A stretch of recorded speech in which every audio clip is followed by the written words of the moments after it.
Assalamualaikum warahmatullahi wabarakatuh. Alhamdulillah. Wassalatu wassalam ala Rasulillah. Salam sejahtera saya ucapkan kepada seluruh keluarga Malaysia yang saya kasihi sekalian.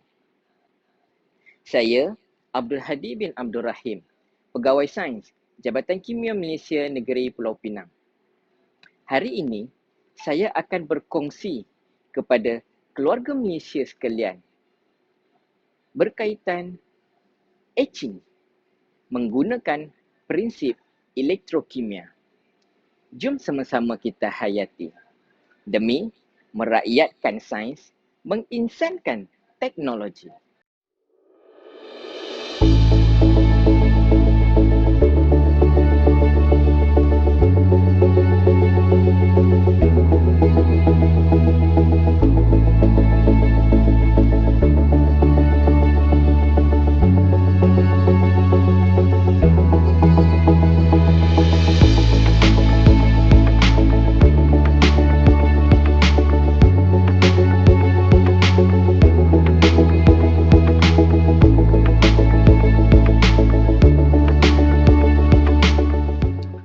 Keluarga Malaysia yang saya kasihi sekalian, apakah itu etching?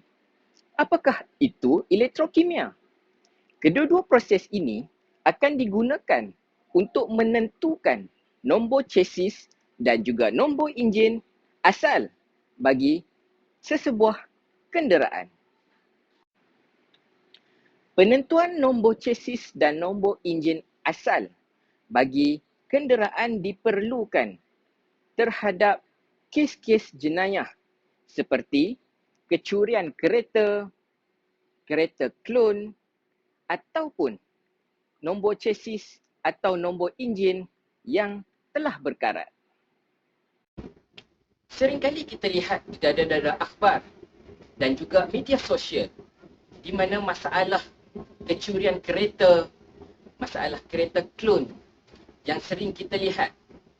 Seperti Keratan Akhbar Sinar Harian 2016 menunjukkan begitu parahnya masalah kereta klon di mana kereta klon ini perlu disahkan nombor enjin dan nombor chassisnya oleh Jabatan Kimia Malaysia.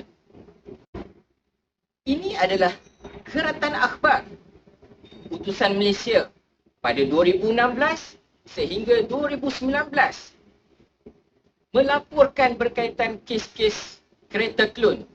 Banyak ke kes-kes kereta klon di Malaysia ni? Banyak, tuan-tuan. Mari saya tunjukkan.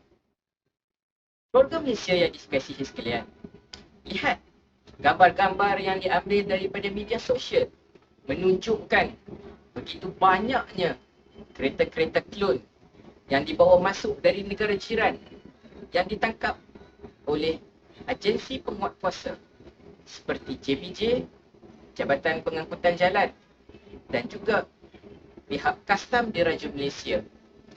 Kesemua kereta-kereta ini akan disahkan nombor chassis dan enjinnya sama ada diganggu ataupun tidak bagi mengenal pasti identiti kenderaan tersebut. Jom saya tunjukkan bagaimanakah bentuk kereta klon tersebut. Ianya seperti kereta biasa, akan tetapi ia berkongsi dua ataupun lebih nombor pendaftaran yang sama.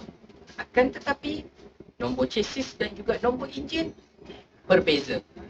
Seperti gambar yang kita lihat, warna, nombor pelik pendaftaran sama antara kereta klon dan kereta yang asal. Jadi, yang mana satukah kereta klon? Mana satukah kereta yang asal? Apakah implikasi sekiranya kereta kita diklon oleh sindiket-sindiket ini? Mari kita lihat. Saya tunjukkan implikasi apabila kereta kita telah dikenakan saman had laju. Akan tetapi, kita tidak melakukannya. Kereta klon telah melebihi had laju dan saman akan dikenakan ke atas pemilik asal kenderaan tersebut. Itu baru saman had laju. Cuba kita bayangkan, sekiranya kereta-kereta klon itu terlibat dengan kecelakaan jalan raya. Itu amat-amat dahsyat, keluarga Malaysia sekalian. Okey tuan-tuan, mari kita kembali semula kepada tajuk kita, iaitu etching menggunakan prinsip elektrokimia. Sebelum itu tuan-tuan, apa yang akan saya kongsikan? Yang pertama adalah proses etching itu sendiri. Dalam mengenal pasti identiti kenderaan melalui nombor chassis dan juga nombor enjin asal sesebuah kenderaan tersebut. Yang kedua, proses elektrokimia, di mana proses ini akan membantu proses etching bagi mempercepatkan proses apabila kita ingin mengenal pasti nombor chassis asal ataupun nombor enjin bagi sesebuah kenderaan. Dan yang ketiga adalah aplikasi, bagaimanakah proses itu dilakukan, dan juga proses etching dan juga elektrokimia pada aplikasi lain. Sebentar tadi saya telah tunjukkan kereta-kereta klon di mana model kereta tersebut sama, warna sama, nombor plate pendaftaran juga sama. Akan tetapi tuan-tuan dan puan-puan, setiap kenderaan mempunyai nombor chassis dan nombor enjin yang berbeza. Nombor plate pendaftaran kita boleh tempah di mana-mana kedai sahaja. Akan tetapi nombor chassis dan nombor enjin hanya boleh di-stamp oleh pengeluar kenderaan itu sahaja. Apabila sebuah kereta ditahan oleh pihak Jabatan Pengangkutan Jalan JPJ dan nombor chassis dan nombor enjin disyaki telah dipalsukan, kenderaan ini akan dihantar ke Jabatan Kimia bagi mengenal pasti sama ada nombor enjin dan nombor chassis tersebut diganggu ataupun tidak. Sebelum itu tuan-tuan dan puan-puan, apakah itu nombor enjin? Apakah itu nombor chassis? Adakah sama dengan nombor plate pendaftaran? Mari saya tunjukkan apakah perbezaan nombor enjin, nombor chassis dan juga nombor plate pendaftaran. Nombor chassis adalah nombor yang di-stampkan pada bahagian chassis sebuah kenderaan. Chassis adalah bahagian yang paling kuat di mana kerangka bagi sesebuah kenderaan tersebut. Nombor chassis ini perlu di-stampkan pada chassis, bukannya pada bahagian-bahagian kenderaan yang lain seperti pintu kenderaan, bumper dan sebagainya.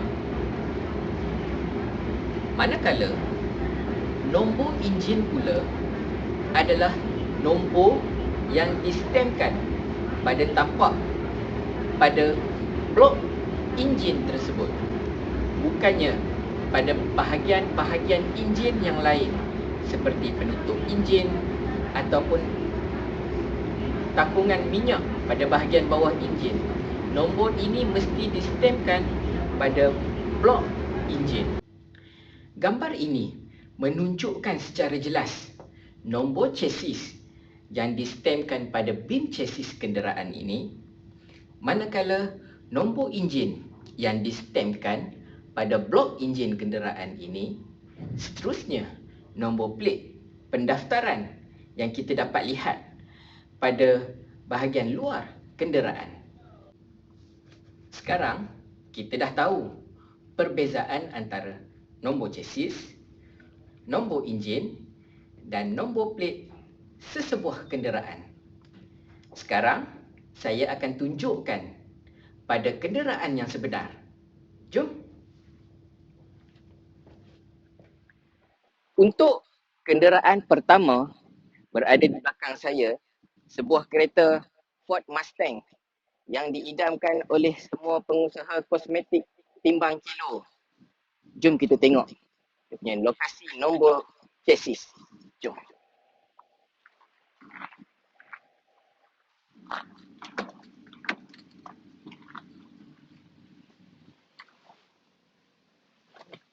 Nombor chassis bagi kereta ini terdapat di bawah tempat duduk pemandu.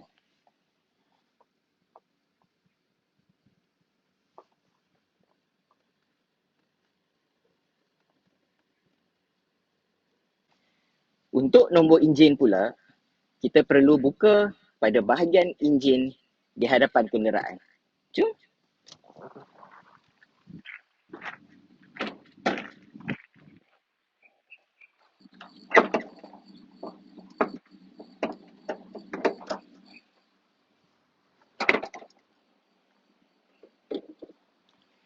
Nombor enjin bagi kenderaan ini pada bahagian kanan blok enjin.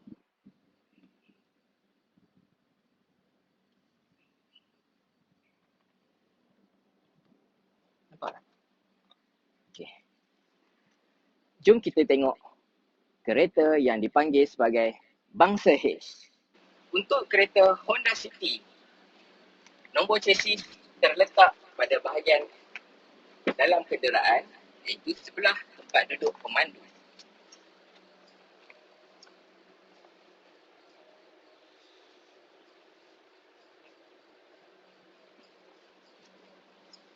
Okey. Mari kita tengok pula lokasi nombor enjin. Nombor enjin bagi Honda City adalah pada bahagian hadapan blok enjin. Mari kita tengok.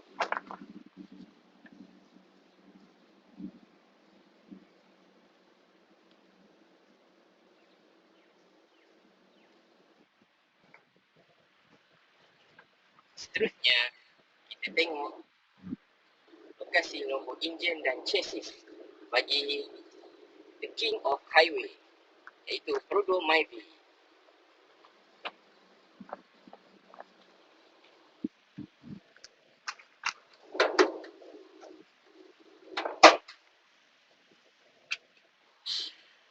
Nombor chassis untuk Prudo Myvi pada panel chassis hadapan.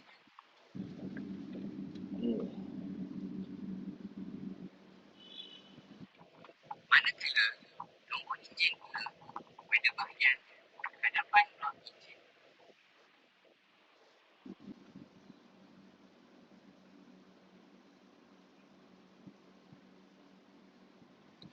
Okey. Jadi, adik-adik dah tahu kan nombor chassis dan nombor enjin bagi setiap kenderaan. Jom kita masuk tengok balik bagaimanakah proses pengolahan elektrokimia dilakukan. Jom. Keluarga Malaysia sekalian, sekarang saya akan kongsikan bagaimanakah bentuk gangguan yang sering Jabatan Kimia Malaysia terima ke atas nombor enjin dan nombor chassis bagi sesebuah kenderaan. Yang pertama adalah kesan kikiran. Kesan kikiran ini bagi memadam nombor chassis asal dan distemkan semula nombor chassis yang baru ke atas tapak yang sama. Yang kedua adalah kesan kimpalan ataupun welding pada tapak nombor chassis atau nombor enjin tersebut. Kesan kimpalan ini akan dipadam dan distemkan semula nombor lain pada permukaan yang sama. Seterusnya, kesan ketukan. Ada juga kita terima kesan torehan. Seterusnya adalah nombor chassis atau nombor enjin tersebut distemkan secara bertindih. Dan akhir sekali adalah kesan karat pada nombor chassis atau nombor enjin. Kesan karat ini kebiasaannya bukanlah berlaku ke atas kenderaan yang dicuri atau kenderaan yang diklon. Kebiasaannya, kenderaan yang terdedah kepada sesetengah keadaan yang menyebabkan permukaan nombor chassis atau nombor enjin ini berkarat.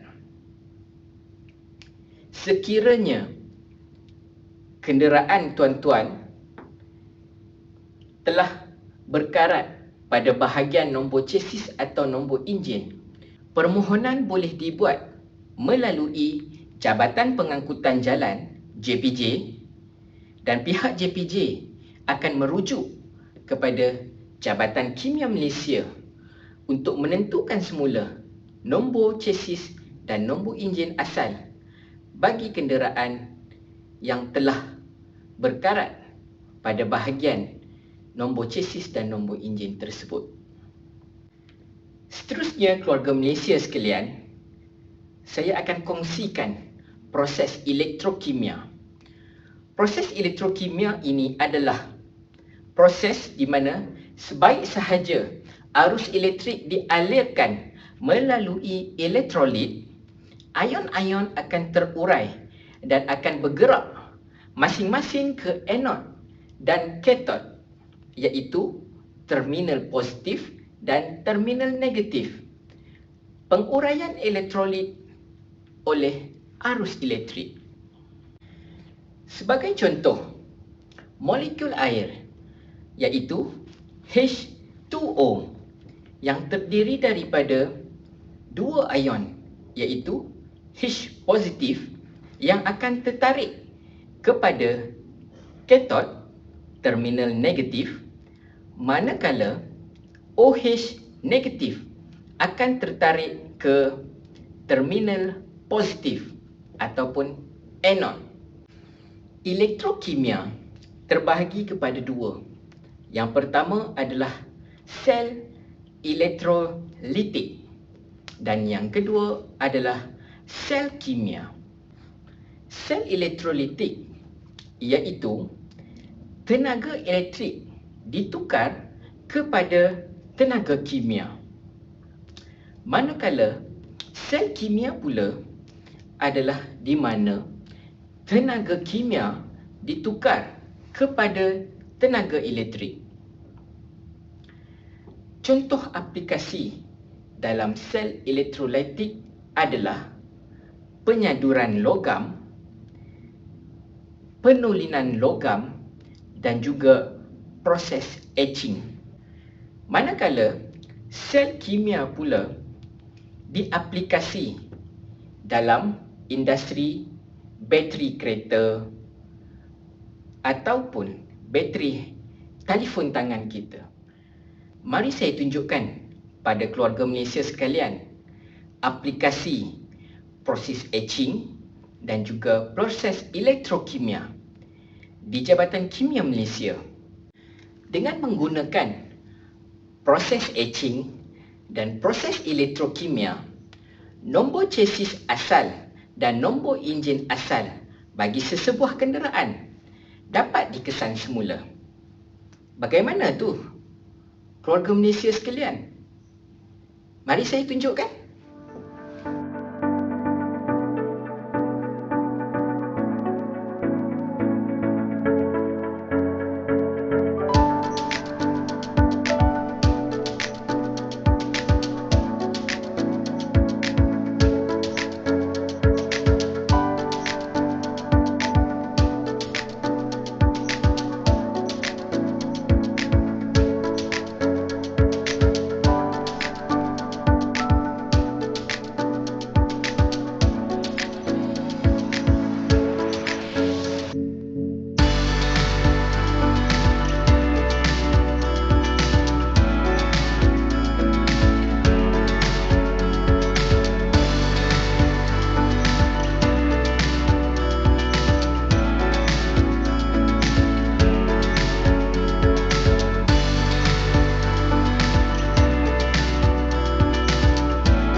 Keluarga Malaysia sekalian, dah tengok kan bagaimana nombor chassis dan nombor enjin dikesan semula melalui aplikasi, proses etching dan juga proses elektrokimia.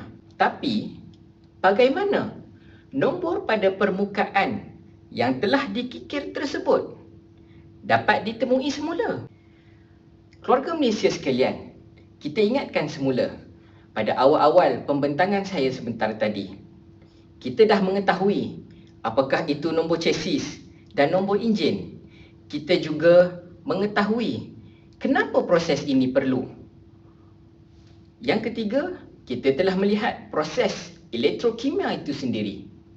Seterusnya, proses etching yang berlaku pada permukaan nombor chassis dan nombor enjin. Apabila proses etching dan juga proses elektrokimia digabungkan, ia akan mempercepatkan lagi nombor chassis asal yang telah dipadam dapat ditimbulkan semula. Seterusnya, kita telah faham bagaimanakah nombor chassis dan nombor enjin ini diganggu dengan kikiran, kimpalan, ketukan, torehan, distemkan secara bertindih, malahan kesan karat. Apabila permukaan logam berlekuk ini dikikir, sehingga lekukan nombor tersebut tidak lagi kelihatan.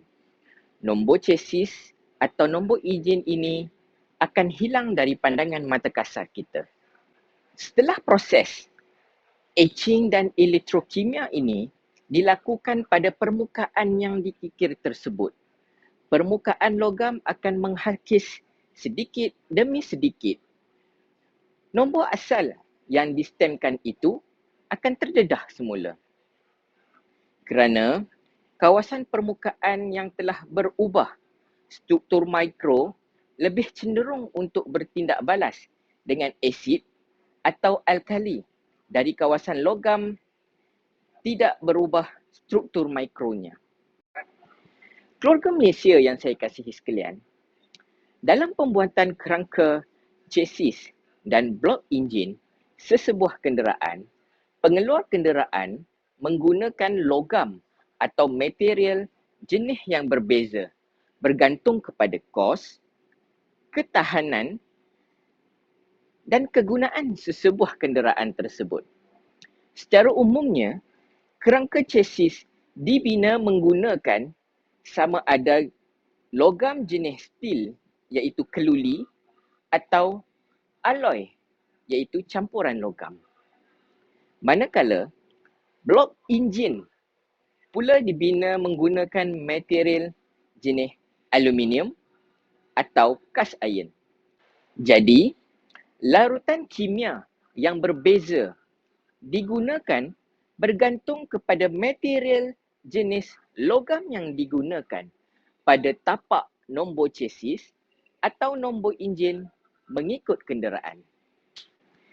Untuk bahagian yang terakhir, saya akan kongsikan aplikasi lain dengan menggunakan proses etching dan elektrokimia ini dalam membuat keychain secara sendiri. Mari saya tunjukkan pada video ini.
Adik-adik boleh mencuba proses ini di dalam mamal di sekolah yang adik-adik belajar.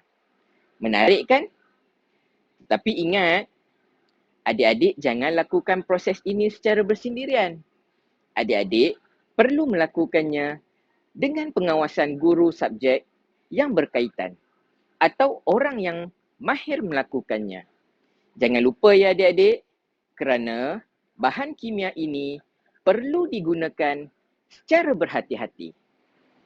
Jadi, keluarga Malaysia yang saya kasihi sekalian, sesi perkongsian ini telah sampai ke penghujungnya. Saya berharap perkongsian ini dapat meningkatkan minat kita dalam bidang sains dan teknologi serta menambah ilmu pengetahuan kita. Saya memohon maaf atas segala kekhilafan yang telah saya lakukan sepanjang sesi perkongsian bersempena Minggu Sains Negara 2022 ini. Saya sudahi dengan ucapan ribuan terima kasih kepada seluruh keluarga Malaysia kerana telah meluangkan masa menonton sesi ini. Merakyatkan sains, menginsankan teknologi. Assalamualaikum warahmatullahi wabarakatuh. Salam sejahtera.